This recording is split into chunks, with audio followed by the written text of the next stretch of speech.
Meus amados irmãos, a graça e a paz do Senhor Jesus, gostaria de nessa manhã de domingo 26 de novembro de 2023, trazer ao meu coração e ao seu coração uma palavra de Deus que se encontra no Evangelho de Jesus Cristo, segundo Marcos, capítulo 28 ao 31. E o comentário bíblico de John Charles Hill vai estar trazendo lições práticas para a nossa vida acerca desse texto. Que Deus traga luz à minha mente, à sua mente, e fogo ao meu coração e ao seu coração. Diz assim, Marcos capítulo 10, versículo 28 ao 31. Então Pedro começou a dizer-lhe, eis que nós tudo deixamos e te seguimos.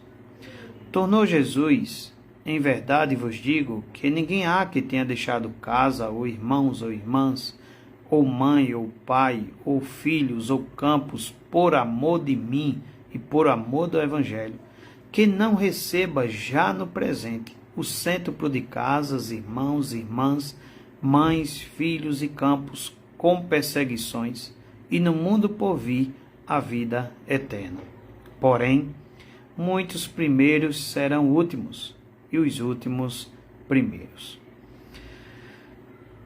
O título da reflexão traga por John Charles Hill é Encorajamento para deixar tudo por amor a Cristo.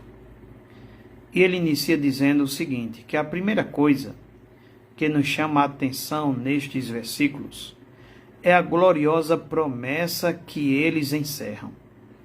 O Senhor Jesus declarou aos seus apóstolos, em verdade vos digo, que ninguém há que tenha deixado casa, ou irmãos, ou irmãs, ou mãe, ou pai, ou filhos, ou campos, por amor de mim e por amor do Evangelho, que não receba já no presente o cêntuplo de casas, irmãos, irmãs, mães, filhos e campos, com perseguições, e no mundo por vir a vida eterna.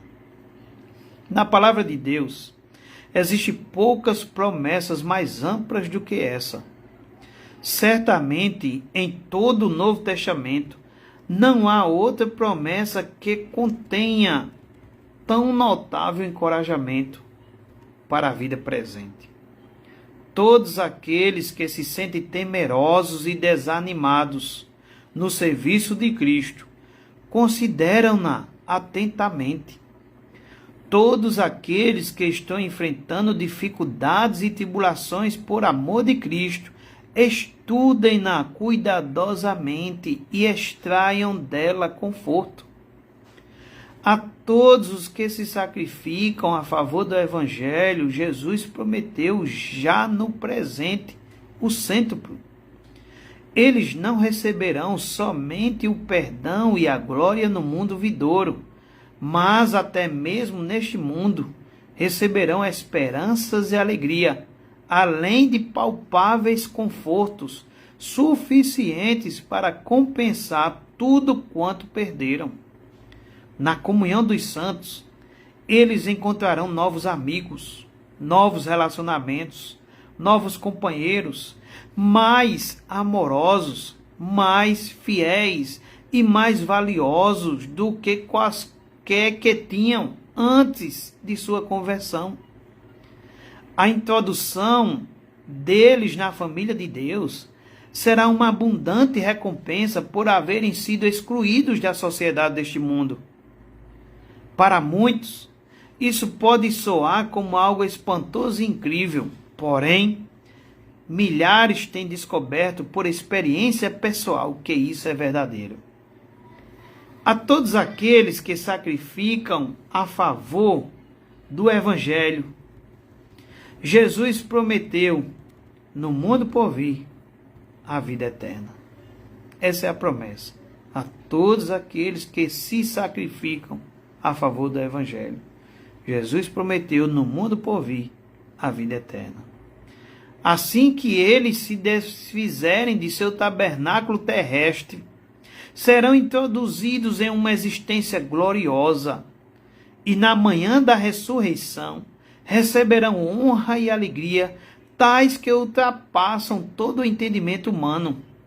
As leves aflições, por alguns anos, redundarão em uma eterna recompensa. As suas lutas e tristezas, enquanto estiveram no corpo, serão trocadas por um descanso perfeito e pela coroa dos vitoriosos.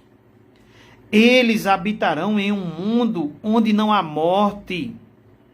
Eles habitarão em um mundo onde não há pecado, demônios, temores, onde não há choro ou separação, porquanto as primeiras coisas terão passado. Deus o disse e assim será. Onde está o santo que ousaria dizer, em face dessas gloriosas promessas, que não há encorajamento algum para servirmos a Cristo? Onde está o homem ou a mulher cujas mãos estejam começando a descair e cujos joelhos começam a enfraquecer na carreira cristã? Que todos ponderem essa passagem e se revistam de coragem renovada. O tempo é curto, o fim é certo. A dificuldade pode durar uma noite, mas a alegria vem pela manhã. Esperemos pacientemente no Senhor. A segunda coisa que exige a nossa atenção é a solene advertência que estes versículos contêm. O Senhor Jesus percebeu a presunção secreta de seus apóstolos. Ele lhes deu um aviso oportuno a fim de reprimir os seus altivos pensamentos.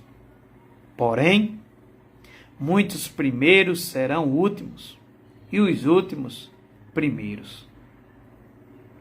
Quão verazes mostram-se estas palavras quando aplicadas aos 12 apóstolos.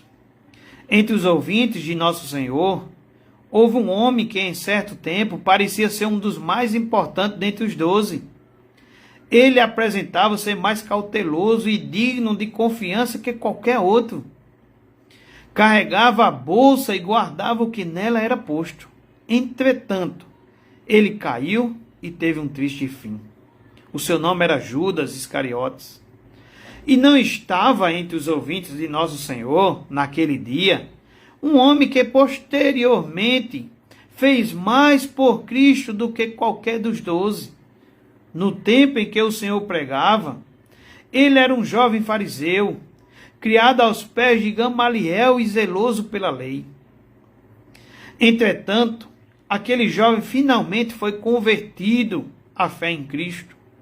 Ele não ficou atrás dos principais apóstolos e trabalhou muito mais do que todos eles. O seu nome era Saulo. Com toda razão, o Senhor Jesus asseverou: muitos primeiros serão últimos e os últimos primeiros. Quão verazes mostram-se essas palavras quando as aplicamos à história das igrejas cristãs. Houve um tempo em que a Ásia Menor, a Grécia e o Nordeste da África eram cheios de igrejas que se professavam cristãs, enquanto a Inglaterra e a América eram terras pagãs. 17 séculos operaram uma grande mudança. As igrejas da África e da Ásia Menor caíram em total decadência. As igrejas da Inglaterra e da América estão labutando para propagar o evangelho ao redor do mundo. Com razão, disse o nosso Senhor Jesus Cristo, muitos primeiros serão últimos e os últimos primeiros.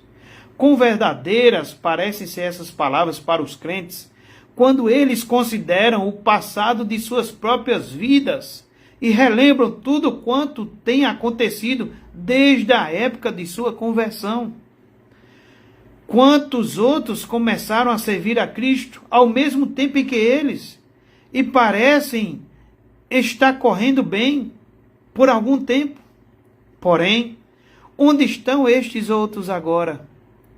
O mundo conseguiu conquistar a um deles. As falsas doutrinas enganaram a outro.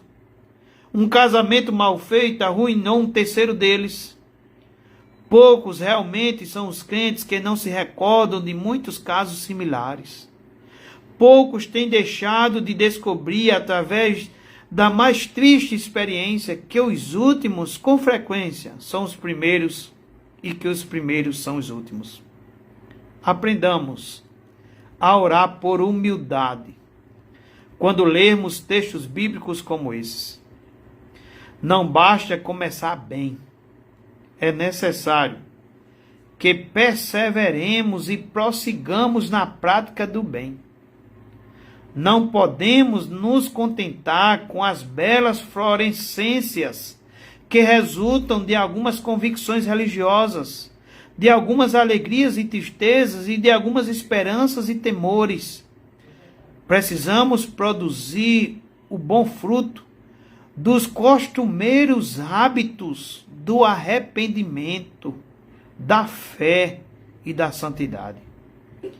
Bem-aventurado é aquele que, tendo iniciado a sua jornada no caminho estreito, calcula o custo e toma a firme resolução de, pela graça de Deus, jamais desviar-se do caminho. Que Cristo Jesus traga luz à sua mente, à minha mente, que Ele traga fogo ao seu coração e ao meu coração nessa reflexão dessa manhã. Que você possa assistir, que você possa rever, que você possa compartilhar com alguém e que o Senhor fale grandemente ao seu coração.